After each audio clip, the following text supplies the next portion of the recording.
അപ്പം നീ ആളെ തട്ടുന്ന രീതിയിലായിരിക്കും നിന്റെ വണ്ടി ചെല്ലുന്നത്. നമ്മളത് മാറ്റി ആ ആളിനെ ഇപ്പുറത്തോട്ടാക്കണം.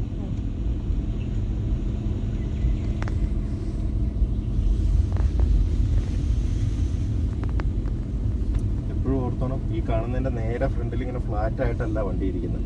വണ്ടിക്ക് മുന്നോട്ടും കുറച്ച് സ്ഥലമുണ്ട്.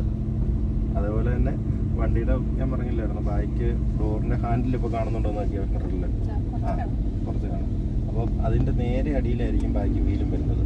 ആ ബാക്ക് വീല് കഴിഞ്ഞാലും പിന്നെ ബാക്കിലെ ബമ്പറിൻ്റെ അങ്ങോട്ട് പിന്നെ ഒരു ഗ്യാപ്പ് ഉണ്ടാവും. വണ്ടിക്ക് അത്രയോടെ നീളമുണ്ട്.